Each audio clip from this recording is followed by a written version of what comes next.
Na Idade Média, o inverno era uma estação muito rigorosa, fria e escura, com pouca luz do dia e sem trabalho nos campos. Então, não havia melhor momento para tirar 12 dias de folga desde a véspera de Natal até a Epifania no dia 6 de janeiro e festejar. Com exceção dos serviços religiosos obrigatórios, era exatamente isso que os medievais faziam, com festas e celebrações.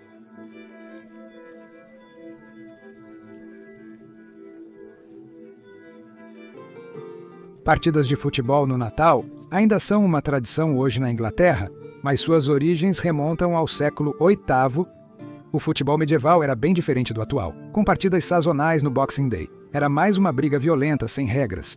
Havia regras em que 2 gols eram escolhidos, um em cada extremidade de uma cidade ou vila.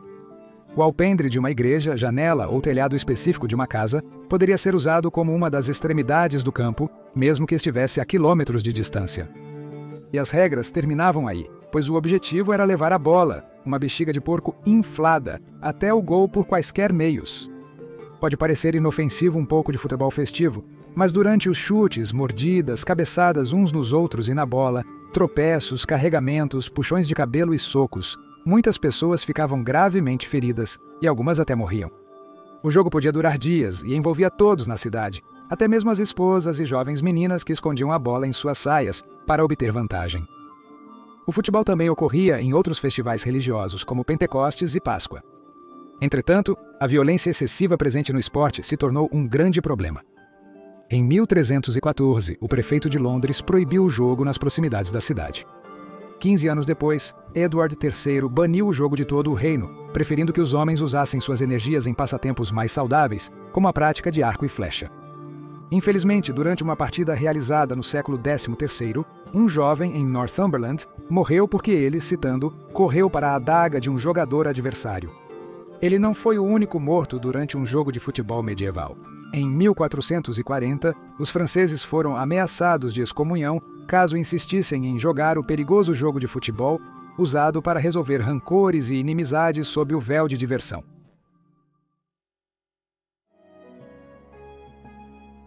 O Mummers Mowing acontecia durante o período de Natal nas partes do norte da Europa desde o início do século XIII. A filha do rei inglês Eduardo I casou-se durante o Natal com a presença de mummers e menestréis. Os mummers jogavam jogos repulsivos e viajavam em grupos, visitando casas no meio da noite. Alguns usavam máscaras assustadoras, fingindo ser fantasmas ou outras criaturas medonhas. Havia também peças de mummers, escritas especialmente para a ocasião, geralmente envolvendo alguém morrendo e depois sendo ressuscitado. A encenação boboca era mais sobre os papéis do que os roteiros. O rei Eduardo III realizou eventos extravagantes com centenas de convidados. No Natal de 1338, ele ordenou 86 máscaras simples, 14 máscaras com longas barbas, 15 cabeças de babuíno de linho, 12 varas de lona para fazer uma floresta, com um pelourinho de madeira e um banco de cozinha. No Natal, 9 anos depois, ele encomendou disfarces mais elaborados para seus convidados se fantasiarem e realizarem essas peças de moralidade.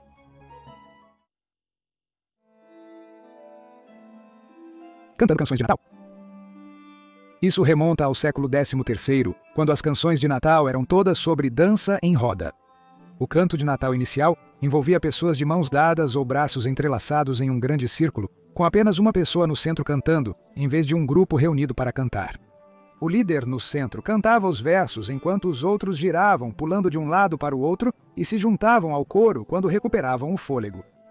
Diferente dos hinos religiosos solenes cantados atualmente, a maioria dos cânticos medievais era vulgar, com melodias frequentemente improvisadas. As cantorias não aconteciam na igreja, mas em ambientes fechados, como no salão da mansão do senhor ou na taverna, ou ao ar livre na aldeia. Os cemitérios medievais eram locais de encontro e socialização, onde as pessoas cantavam para o descontentamento dos padres. De acordo com William de Malmesbury, historiador do século XII na noite de Natal, uma dúzia de cantores dançavam ao redor da igreja e persuadiram a filha do padre a juntar-se a eles. O pai dela advertiu os dançarinos para parar, ameaçando que, se não o fizessem, ele faria com que continuassem dançando ininterruptamente por um ano. Sua maldição funcionou, o grupo não conseguiu parar de dançar e suas mãos se fundiram. O filho do padre correu para fora para tentar salvar sua irmã, mas quando agarrou seu braço, ele se partiu como um galho podre.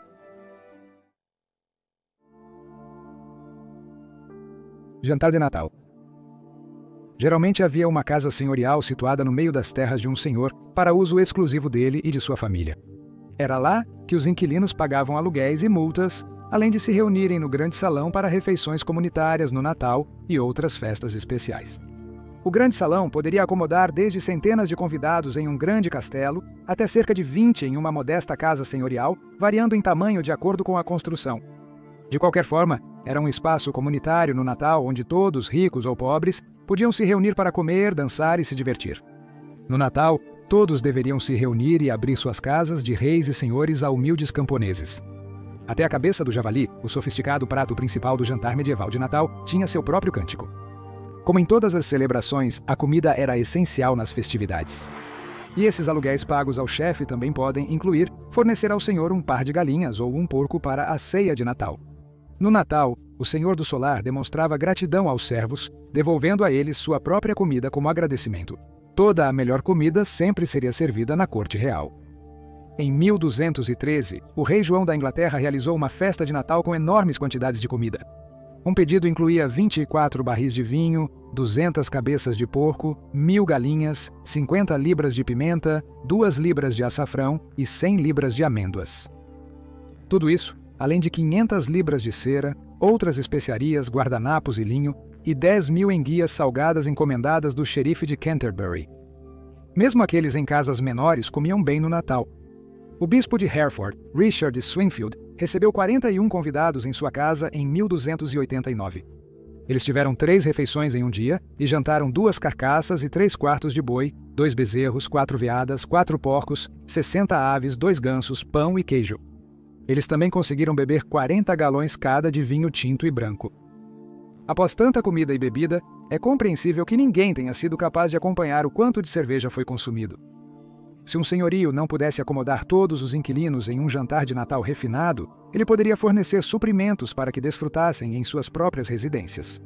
Em uma mansão em Somerset no século XIII, um pastor ganhou pão e carne na véspera de Natal. No Natal, seu cachorro ganharia um pão. Na mesma mansão, 3 outros inquilinos dividiam 2 pães, uma porção de carne bovina e bacon com mostarda, um frango, queijo, combustível para cozinhar e toda a cerveja que pudessem beber ao longo do dia.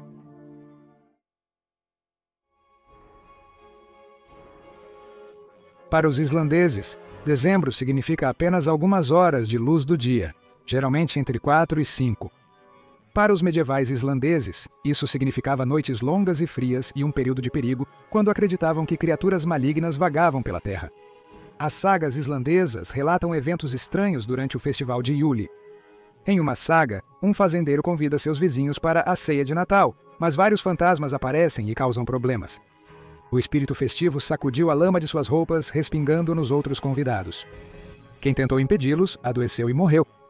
Na saga de Grótir, o pastor Thorgort saiu com suas ovelhas na véspera de Yule durante uma forte nevasca, e os trolls se tornaram um problema para ele. Thorgoth geralmente voltava ao anoitecer, mas naquele dia não voltou. Todos foram à igreja, mas não foram procurar o pastor porque tinham medo do poder dos trolls à noite.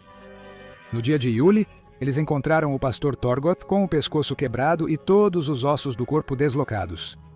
Na Alta Idade Média, histórias islandesas sobre elfos e trolls associados ao Natal eram comuns.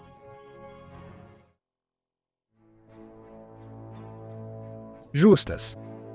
Durante o meio dos anos 1330, os ingleses e os escoceses desenvolveram justas de guerra nas marchas da Escócia. Essas não eram apenas para entretenimento e esporte, mas lutadas até a morte com lanças de aço afiadas.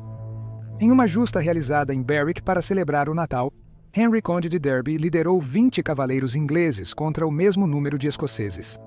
Muitos homens ficaram feridos e apenas 3 morreram, provavelmente porque alguns trapacearam usando armaduras por baixo das roupas. Por um motivo inexplicável, provavelmente devido à cerveja, ambos os lados concordaram em não usar proteção antes de iniciar a justa.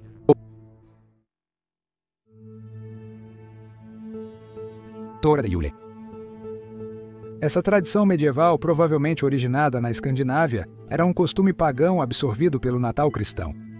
O fogo doméstico era aceso na véspera de Natal com a tora de Yule do ano anterior. Uma árvore seria cuidadosamente escolhida, arrastada para dentro da casa, e sua maior extremidade seria colocada no fogo para queimar. O resto da árvore seria posto na sala e lentamente queimado na lareira durante os 12 dias de Natal. Mas você também tinha que julgar cuidadosamente quando remover o tronco do fogo, deixando o suficiente para iniciar o fogo do Natal seguinte. Em certas regiões, o tronco de Yule era posto sob a cama do patriarca, pois acreditava-se que tinha poderes sobrenaturais capazes de evitar incêndios e raios.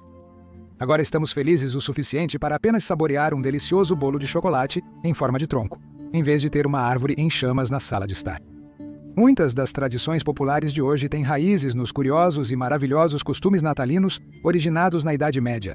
Desejamos a todos os nossos incríveis medievalistas um Feliz Natal e um próspero Ano Novo.